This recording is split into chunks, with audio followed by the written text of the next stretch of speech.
अध्याय 3। जाडोको मौसम थियो। माउन्ट अफ ओलिभ्समा कडा खालको चिसो थियो। यरुशलेमको मन्दिरतर्फबाट हावामा धुवाँ, घाम र जलिरहेको मासुको गन्ध आइरहेको थियो। बेथुपेजबाट केही टाढा पाथरोसका विशाल व्यापारीका हुरले आराम गरिरहेका थिए। रात धेरै परिसकेको थियो। ती महान व्यापारीको मन परेको घोडा पनि अहिले दानापानी खान छोडेर आराम गरिरहेको थियो। शान्त तम्बु, अस्थायी बस्ने ठाउँ। शान्त तम्बुहरूको लामो पङ्क्तिको नजिकै जैतुनका 4वटा पुराना रुख थिए। पहरा दिइरहेका 2 जना पालेलाई छाडेर क्याम्पमा एक ठाउँ मात्र हलचल भइरहेको थियो। पाथरोसको ठुलो तम्बुभित्र पाथरोस रिसाउँदै यताउता गरिरहेको थियो। बीचबीचमा उसको मुहार रिसले रातो भइरहेको हुन्थ्यो। बेला बेलामा ऊ तम्बुको ढोका नजिकै डराए जस्तो गरी उभिरहेको बालकतर्फ हेरेर आफ्नो टाउको हल्लाउँथ्यो। आखिरमा उसले आफ्नो बिरामी शरीरलाई गलैँचामा बसाल्यो र बालकलाई आफ्नो नजिकै आउने इसारा गर्यो। हाफिद, मैले तिमीलाई आफ्नो छोरा समान मानेको छु। म तिम्रो अनौठो इच्छा सुनेर आश्चर्य र हैरान छु। के तिमी आफ्नो कामबाट खुसी छैनौ? केटुका आँखाले गलैँचा हेरिरहेका थिए। होइन मालिक, सायद हाम्रो कारोबार बढ्दै गएको हुनाले तिम्रो लागि जनावरको हेरचाह गर्ने काम गर्न गाह्रो भइरहेको छ। होइन मालिक, त्यसो भए एकपटक फेरि भन न त, तिमी के चाहन्छौ? भन, यस अनौठो इच्छाको पछाडि तिम्रो के कारण वा विचार छ? मालिक, मेरो इच्छा जनावरको हेरचाह गर्ने बाहेक तपाईँको सामान बेच्ने छ। म हादाद, साइमन, कलेब र अरू केही व्यापारी जस्तै बन्न सकूँ भन्ने चाहन्छु। म पनि उनीहरू जस्तै बनूँ, तपाईँको सामान लिएर जाउँ र तपाईँ र स्वयम्का लागि बदलामा सुन लिएर फर्कन सकूँ भन्ने इच्छा छ। म आफ्नो जीवन सुधार्न चाहन्छु, केही गर्न, केही बन्न चाहन्छु। एउटा गोठालोको रूपमा मेरो क्षमता निकै छ। यदि म तपाईँको सेल्सम्यान बने भने मैले धेरै नै धन सम्पत्ति र नाम कमाउन सक्नेछु। तिम्रो मनमा यस्तो विचार कसरी आयो? मैले तपाईँकै मुखबाट कतिपटक अरू व्यापारमा सेल्सम्यानमा जति धनी बन्ने सम्भावना छैन भन्ने सुनेको छु। तपाईँले भनेअनुसार यसमा गरिबीबाट धनी बन्ने यात्रा पलभरमा निश्चय गर्न सकिन्छ। पाथरोसले आफ्नो टाउको हल्लायो। उसले आफ्नो इच्छा बदल्यो र सामुन्ने उभिएको केटोसँग सोध्यो, के तिमी हादाद र अन्य सेल्सम्यान जति योग्य छौ भन्नेमा विश्वास छ? हाफिदले वृद्ध व्यक्तितर्फ एकटकले हेर्दै उत्तर दियो, मैले कलेबलाई आफ्नो पिरमर्का पोखेको सुनेको छु। उसकै दुर्भाग्यले गर्दा उसको सामान थोरै बिक्यो। मैले अर्को कुरा पनि सुनेको छु, यदि कुनै मानिसले सेल्सम्यानको सिद्धान्त र नियम सिकेको छ र त्यसलाई आफ्नो जीवनमा उतार्छ भने कुनै पनि गोदामको पुरै सामान केही समयमै बिक्री गर्न सक्छ।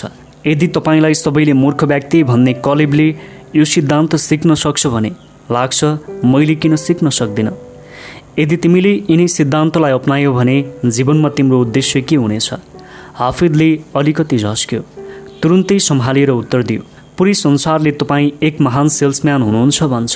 दुनियाँले कहिले तपाईँले आफ्नो सेल्सम्यानसिपको कलाबाट बनाए जति बिजनेस साम्राज्य देखेको छैन। म तपाईँभन्दा पनि ठुलो व्यापारी, संसारको सबभन्दा महान सेल्सम्यान र संसारको धनी बनूँ भन्ने मेरो सपना छ। पाथरोसले केटोको गाउँगोरो अनुहारमा हेऱ्यो। केटोको लुगाबाट जनावरको गन्ध आइरहेको थियो। उसका कुरामा विनम्रताको कुनै आभास थिएन। अनि तिमी त्यत्तिका सबै धन र शक्तिलाई के गर्नेछौ? म तपाईँले गरे जस्तै गर्नेछु। मेरो परिवारसँग संसारका तमाम सुख सयल हुनेछ। बाँकी सम्पत्ति म गरिब दुखीहरूमा बाँडिदिनेछु। पाथरोसले आफ्नो टाउको हल्लायो, मेरो बाबु, जिन्दगीमा तिम्रो उद्देश्य धन हुनु हुँदैन। तिम्रो कुरामा तागत छ, तर त्यो कुरा मात्र हो। साँचो सम्पत्ति त मनको हुन्छ, पैसाको होइन। हाफिदले हार मानेन। मालिक, के तपाईँ सम्पन्न हुनुहुन्न? बुढो मानिस हाफिदको हिम्मत देखेर मुस्कुरायो। हाफिद, जहाँसम्म सम्पत्तिको प्रश्न छ, म र हेरोडको भवन बाहिर उभिएको भिख माग्ने व्यक्तिमा एउटा कुराको मात्र फरक छ। भिख माग्नेले अर्को छाकको भोजनको बारेमा सोच्छ, मैले आफ्नो सबभन्दा अन्तिम भोजनको बारे सोच्छु। तिमी धनी बन्नको लागि पैसा र सम्पन्नताको कुरा नसोच। यसको साटो सुखी बन्ने कोसिस गर। मानिसहरूसँग प्रेम गर, उनीहरूको प्यारो बन। सबभन्दा महत्त्वपूर्ण कुरा त तिमी मनको शान्ति प्राप्त गर। हाफिदको फेरि मन मानेन, तर सुनका सिक्का बिना यो सब कसरी सम्भव छ? गरिब भएर मनको शान्ति कसरी प्राप्त गर्न सकिन्छ? भोको पेट बसेर को सुखी रहन सक्छ? यदि कसैले आफ्नो परिवारको पेट भर्न सक्दैन, उनीहरूलाई बास र कपास दिन सक्दैन भने उसले आफ्नो परिवारप्रति कसरी प्रेम प्रकट गर्न सक्छ? तपाईँ आफैले अरूलाई सुखी बनायो भने मात्रै धन काम लाग्छ भन्नुहुन्छ। धनी बन्ने मेरो सपना किन ठिक छैन? मरुभूमि या जङ्गलमा बस्ने सन्यासीले आफूमा र भगवानमै ध्यान दिनुपर्छ। तर मेरो दृष्टिमा गरिबको तात्पर्य योग्यता वा महत्त्वाकांक्षाको कमी हो। मलाई थाहा छ ममा योग्यताको कमी छैन, न त महत्त्वाकांक्षाकै कमी छ। पात्रोसले निधार खुम्चायो, महत्त्वाकांक्षाको कुरा तिम्रो मनमा कसरी आयो? तिमीले तिम्रो परिवारको यति धेरै कुरा गरिरहेका छौ, जबकि तिम्रो त अहिले विवाह भएकै छैन। तिम्रा आमाबाबुको मृत्युपछि मैले तिमीलाई धर्मपुत्र बनाएको थिएँ। अहिलेलाई म नै तिम्रो परिवार हुँ। हाफिदको गाउँगोरो मुख रातो हुन गयो। हामी यहाँ आउनुभन्दा पहिले हेब्रोनमा मैले कालनेहकी छोरीलाई भेटेको थिएँ। सत्य कुरा सामुन्नेमा आइहाल्यो। महान आदर्शको कारण होइन, बरु प्रेमको कारण मेरो जनावरको हेरचाह गर्ने केटोले यति ठुला ठुला कुरा गरिरहेको छ। प्रेमकै कारण हाफिद दुनियाँसँग लड्न कुनै बहादुर सिपाही जस्तै तयार भएको छ। कालनेह धनी छ, ऊ आफ्नै छोरीको विवाह एउटा गोठालासँग गराउन्न। कहिल्यै हुन सक्दैन।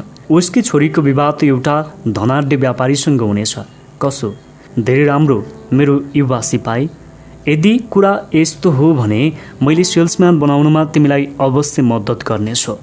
हाफिद घुँडा टेकेर बस्यो र पाथरोसको लुगाको फेद्दै छोएर भन्यो, मालिक, म कुन शब्दमा हजुरलाई धन्यवाद दिउँ? म धन्य भएको छु। पाथरोसले आफूलाई हाफिदबाट छुटायो र पछि सर्यो। म तिमीलाई एउटा सल्लाह दिन्छु। अहिलेलाई तिम्रो धन्यवाद तिमीसँगै राख। अहिले मैले तिमीलाई गर्ने सहयोग बालुवाको कण बराबर हुनेछ। तिमीले आफैले आफ्नो मार्गमा आउने ठुला ठुला पहाडलाई हटाउनु पर्नेछ। हाफिदको खुसी एकाएक गायब भयो। उसले सोध्यो, तपाईँले मलाई महान सेल्सम्यान बन्नको लागि आवश्यक सिद्धान्त र नियम सिकाउनुहुन्न? मैले तिमीलाई बाल्यकालदेखि आजसम्म कहिल्यै पुलपुलाएर बिगारेको छैन। प्राय मानिसहरू मैले धर्मपुत्र बनाएको बच्चालाई गोठालोको काम लगाइदिएँ भनेर मलाई गाली गर्छन्। मलाई विश्वास थियो तिमीभित्र बलिरहेको आगो एक दिन अवश्य पनि प्रकट हुनेछ। आगो प्रकट भइसकेपछि यतिका वर्षसम्म कठिन परिश्रमको आगोमा रापिएर तिमी सुन बनिसकेका हुनेछौ। आज म तिम्रो कुरा सुनेर यति खुसी भएको छु। मैले तिम्रो आँखामा महत्त्वाकांक्षाको आगो बलिरहेको देखिरहेको छु। तिम्रो मुहारमा इच्छाको सप्तरङ्गी संसार प्रकट भइरहेको छ। यो राम्रो कुरा हो, अनि यसबाट तिम्रो बारेमा मेरो सोच पनि सत्य प्रमाणित भएको छ। तिमीले अझै तिमीमा शब्द बाहेक अरू पनि शक्ति छ भनेर सिद्ध गर्नुपर्नेछ। शब्द मात्र त हावा झैँ हुन्छ। हाफिद चुपचाप उभिरह्यो। बुढो मानिस बोलिरह्यो, सबभन्दा पहिले तिमीले एउटा कुरा प्रमाणित गर्नुपर्नेछ। मेरो सामुन्ने मात्रै होइन, आफ्नो सामुन्नेमा पनि तिमीले सेल्सम्यानमा आइपर्ने कठिनाइहरूको सामना गर्न सक्छौ भनेर देखाउनु पर्नेछ। तिमीले रोजेको बाटो त्यति सजिलो छैन। हुन त म बारम्बार भन्ने गर्छु, यसमा सफल भएमा प्रशस्त इनाम पाइन्छ। सबै सेल्सम्यानले भने यस्तो इनाम पाउँदैनन्। केही सफल भएका गिने चुनेका सेल्सम्यानले मात्र पाउँछन्। यो क्षेत्रमा मानिस कि त निराश भइहाल्छ कि असफल हुन्छ। उसलाई प्रशस्त सम्पत्ति प्राप्त गर्नको लागि आवश्यक सबै चिज आफूसँग उपस्थित छ भनेर थाहै हुँदैन। केही सेल्सम्यान बाटोमा आइपर्ने अवरोध देखेरै डराउँछन्, आफैमाथि शङ्का गर्न थाल्छन्। यस क्षेत्रमा सबै कठिनाइलाई आफ्नो मित्र र सहयोगी मान्नुपर्छ। बाधाहरू सफलताको लागि आवश्यक छन्। प्रत्येकको महत्त्वपूर्ण जीवनमा विजय प्राप्ति धेरै सङ्घर्ष र कैयौँ हारपछि मात्र प्राप्त हुन्छ। हरेक सङ्घर्ष र पराजयले तिम्रो दक्षता, सहनशक्ति, योग्यता, साहस र विश्वासलाई तीव्र गरिदिन्छ। यसरी हेर्दा हरेक कठिनाइ तिम्रो साथी बन्छ। प्रत्येक बाधा अगाडि बढ्ने अवसर हुन्छ। यदि तिमी बाधादेखि मुख फर्काउने कुरा सोच्छौ भने या बच्न खोज्छौ भने तिमीले आफ्नै भविष्य बर्बाद गर्नेछौ। हाफिदले आफ्नो टाउको हल्लायो र केही भन्न खोज्यो। बुढो मानिसले हातले इसारा गरेर उसलाई चुप लाग्न भन्यो। उसको भनाइ जारी नै थियो। म तिमीलाई अझै केही कुरा बताउन चाहन्छु। तिमी संसारको सबभन्दा पुरानो व्यापारमा जान चाहन्छौ। हामीलाई थाहा छ कर असुल गर्ने मानिसहरू साँझ पर्ने बित्तिकै घर फर्कन्छन्। रोमका सैनिकहरू पनि साँझमा ब्यारेकमा फर्कन थाल्छन्। याद राख, उनीहरूको भन्दा तिम्रो अवस्था फरक हुनेछ। तिमी आफ्नो जीवनमा कैयौँ सूर्यास्तको समयमा आफन्त र साथीबाट टाढा हुनेछौ। झ्यालबाट हेर्दाखेरि कुनै परिवारले साँझमा एकैसाथ भोजन गरिरहेको देख्यो भने तिमीलाई आफ्नो एक्लोपनको अनुभव हुनेछ। तिमी घरतर्फ आकर्षित हुनेछौ। एक्लोपनको यस प्रक्रियामा तिम्रो सामु धेरै प्रलोभन आउनेछन्। पाथरोसले आफ्नो भनाइ जारी राख्यो। यस्तो प्रलोभनको समयमा त्यसको सामना कसरी गर्छौ भन्ने कुराले तिम्रो भविष्यमाथि निकै असर पार्नेछ। सडकमा तिमी आफ्नो जनावरसँग एक्लै हिँडिरहँदा तिमीलाई एउटा अनौठो किसिमको त्रासको महसुस होला। प्राय हाम्रो दृष्टिकोण केही समयको लागि विस्तृत हुन जान्छ। हामी एकपटक फेरि बच्चा जस्तै बन्छौँ। हामीमा ईर्ष्या र प्रेम इच्छा जागृत हुन्छ। त्यसबेला त्यसको समाधानको रूपमा प्राप्त हुने चिजले हजारौं सेल्सम्यानको भविष्य बिगारिदिएको छ, जबकि उनीहरूमा बेच्ने क्षमता थियो, बिक्री गर्न सक्ने सिप थियो। यसबाहेक तिमीले कुनै सामान बेच्न सकेनौ भने तिमीसँगै रमाइलो गर्न र सान्त्वना दिनको लागि कोही हुने छैन।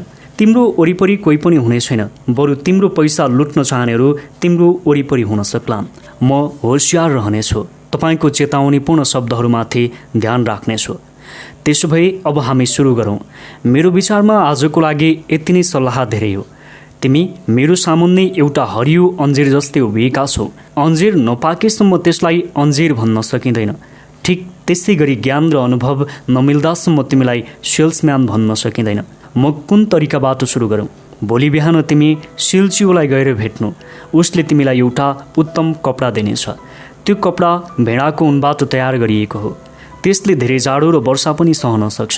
त्यसलाई म्याडर नामको वृक्षको रङबाट रातो बनाइएको छ, त्यसकारण त्यसको रङ पक्का छ। कपडाको टुप्पामा तिमीले एउटा सानो ताराको चित्र पाउनेछौ। यो एउटा मार्क हो। यो मार्क दुनियाँमा सबभन्दा उत्तम वस्त्रको हो। ताराको छेउमै मेरो निशान छ, एउटा वर्गभित्र एउटा गोलो। दुवै निशान ख्याति प्राप्त छन्। संसारभरि यी निशानलाई सम्मानको दृष्टिले हेर्ने गरिन्छ। हामीले यस्ता हजारौं कपडा बिक्री गरिसकेका छौँ। मैले लामो समयदेखि यहुदीहरूलाई बिक्री गरेको छु। यस वस्त्रको लागि उनीहरूले प्रयोग गर्ने भाषा पनि मलाई थाहा छ। यहुदी भाषामा यस कपडालाई अबेया भनिन्छ। कपडा लिहाल र एउटा खच्चरमा बसेर झिसमिसमे बेथलेहमतर्फ रवाना हो। हाम्रो समूह यहाँ आउनुभन्दा पहिले बेथलेहम भएरै आएको हो। हाम्रा सेल्सम्यान त्यहाँ कहिले जाँदैनन्। उनीहरूका अनुसार त्यहाँ जानु समय भनेको खेरो फाल्नु हो।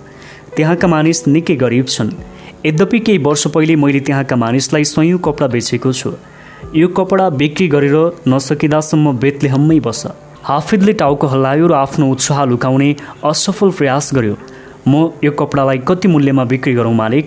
म मेरो खातामा तिम्रो नाममा एउटा चाँदीको सिक्काको मूल्य चढाइदिन्छु। फर्केर आएपछि मलाई एउटा चाँदीको सिक्का दिनु। बाँकी बचेको आफ्नो कमिसनको रूपमा आफैसँग राख्नु। कपडाको मूल्य तिमीले नै निश्चित गर्नु। अब तिमी जान सक्छौ। बजार त्यस ठाउँको दक्षिणी भागमा छ। तिमी सहरको प्रत्येक घरमा गएर बिक्री गर्ने कोसिस गर्न सक्छौ। त्यहाँ हजारौं घर छन्। निश्चय पनि तिमीले त्यहाँ एउटा वस्त्र त पक्कै बिक्री गर्नेछौ। हाफिदले एकपटक फेरि टाउको हल्लाएर स्वीकृति जनायो। म तिमी फर्केर आउँदासम्म अरू कसैलाई तिम्रो ठाउँमा राख्ने छैन। यदि तिमीलाई तिमीबाट सेल्सम्यानको काम हुन सक्दैन भन्ने लाग्यो भने मलाई कुनै आपत्ति हुने छैन। मलाई थाहा छ यो काम गाह्रो छ। तिमीले यसमा कुनै बेइज्जती भए जस्तो मान्नु पर्दैन। कोसिस गर्नु र हार्नुमा कहिले पनि लज्जित नहुनु। कहिल्यै कोसिस नगर्ने मानिसले मात्रै हार्दैन। तिमी फर्केर आएपछि म विस्तारसँग तिम्रो अनुभव सुन्नेछु।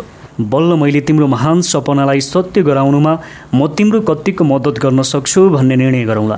हाफिदले टाउको निहुराएर जानको लागि फर्कियो। बुढो मान्छेको कुरा अझै सकिएको थिएन।